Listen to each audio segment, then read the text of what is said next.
This is the first heavy metal drummer. Not actually, but drummers such as Gene Krupa, Buddy Rich, and Louis Bellson, who is credited as being the first drummer to have a double bass drum setup. These big band drummers are some of the biggest influences of a lot of the drummers that I'm going to be talking about in this video. So the term heavy metal for the genre actually comes from a Steppenwolf song. There's a lyric, it goes, "Heavy metal thunder." Any music that was thunderous was considered heavy metal.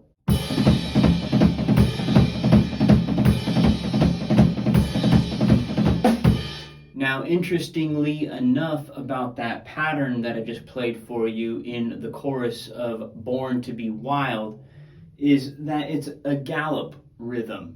And gallops are so prevalent in all metal musics. A big event that happened in music was when Pete Townshend declared that The Who had recorded the loudest, heaviest, most hardest rockin' song of all time. And this was I Can See for Miles.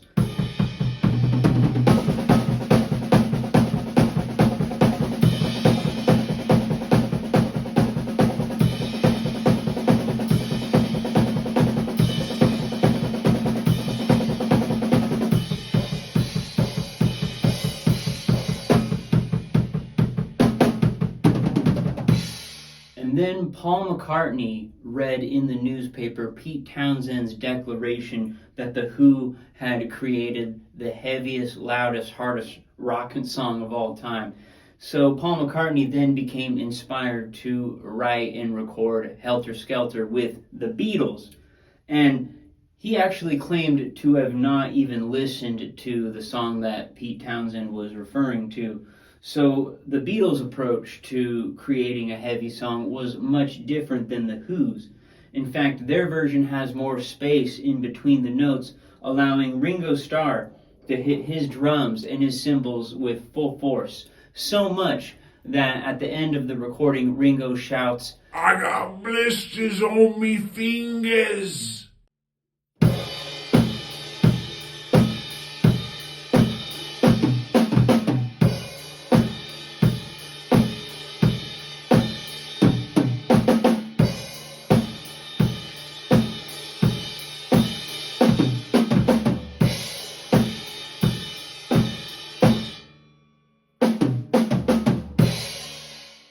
Now, Cream is actually credited sometimes as being the first heavy metal band. But when asked about this in the documentary Beware Mr. Baker, Ginger Baker simply replied, "Heavy metal should have been aborted."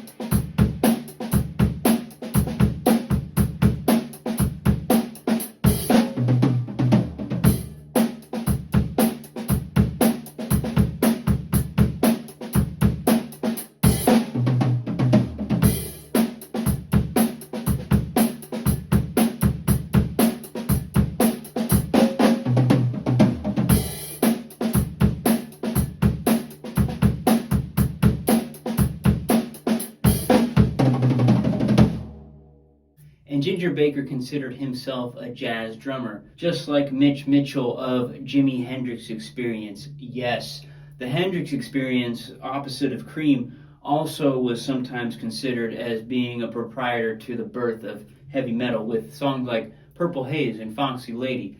But I would argue that Spanish Castle Magic is even heavier than those songs.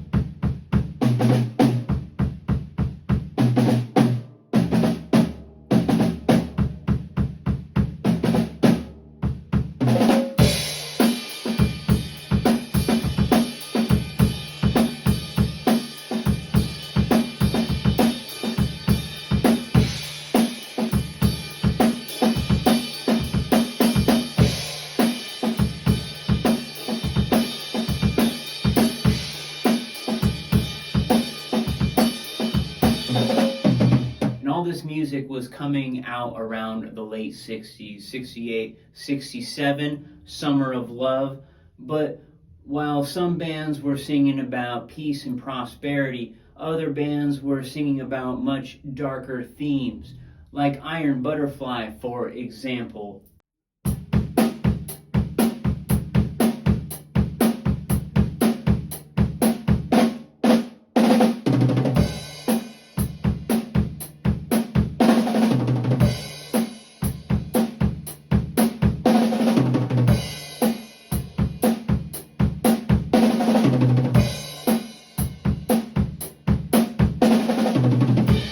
Before we get into the thick of the heavy metal genre, I have to talk about Carmine Appice, who is a very influential drummer, and you're going to find out why.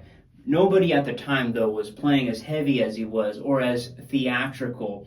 And just check out Vanilla Fudge's rendition of You Keep Me Hanging On for a great example of how leaving space allows you to be harder and heavier on the drums.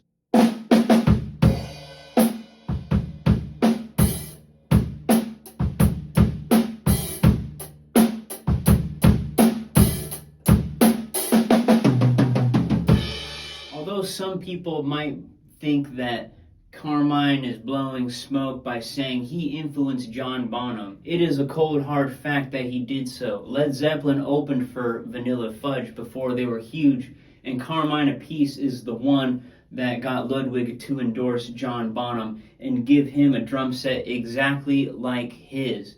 Now, when Led Zeppelin came onto the scene, they blew everyone away.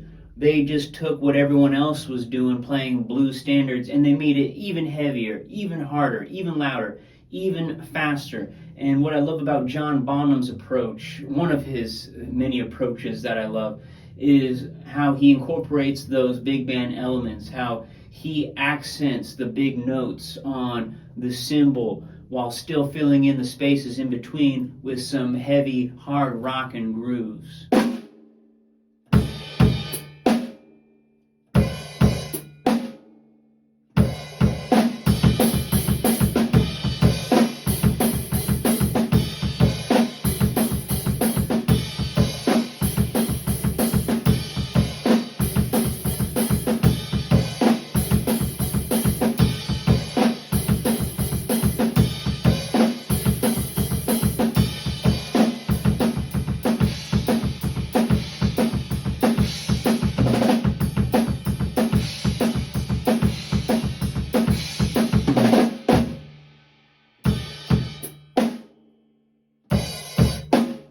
And this would in turn influence Black Sabbath, who at the time was a blues band called Earth. But Black Sabbath, what they did is they took some of those occult themes that Led Zeppelin was messing around with, and they took it to another level. Darker themes, darker lyrics. Children of the Grave is a great example because they still continue to incorporate their blues influences. In fact, Bill Ward had such a heavy swing, and what I love about his groove on Children of the Grave is he's playing a shuffle the whole time, only he's playing it on the bass drum.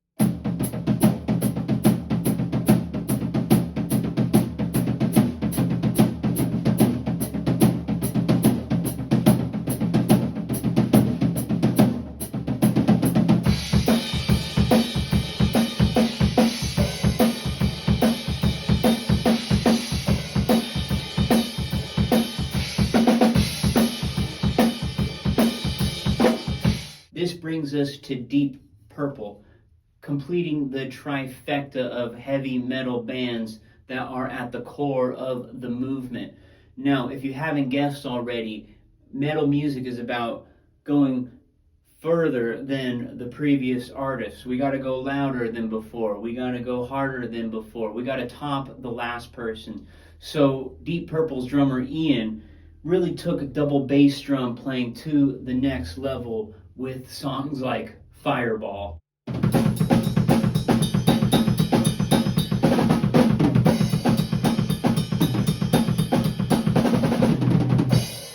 And And this brings us back full circle to the Gallop rhythm. Vinny Appice's approach, brother to Carmine Appice, is how in Holy Diver he plays the Gallop on the hi-hat and just makes it a disco beat. I feel like he might have adapted this from Heaven and Hell by Black Sabbath, but Holy Diver is a great example of some great drumming with some galloping rhythms, because not only does he play the Gallop with a disco beat on the hi-hat, but during the interludes he opens it up by going back to that standard groove.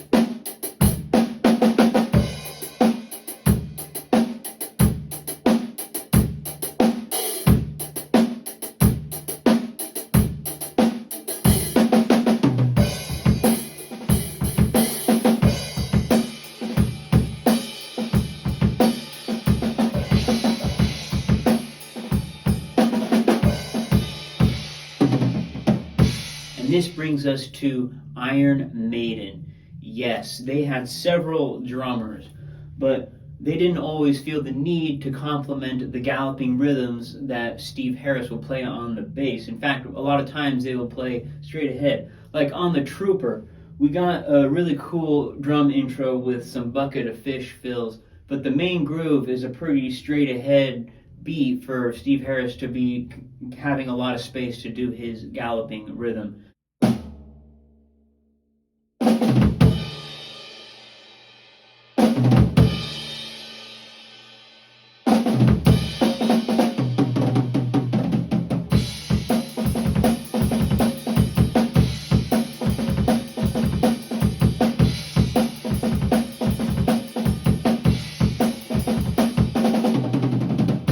And there you have it, just a brief touch on the art of heavy metal drumming. One of my favorite genres because it incorporates a lot of jazz, incorporates a lot of improv, a lot of oppressed feelings, all right? So please leave in the comments what heavy metal music means to you, or what some of your favorite heavy metal bands are, heavy metal drummers, heavy metal songs. So don't forget to give it a like and consider subscribing for more epic musical content. But in case I don't see you, good afternoon, good evening, and good night.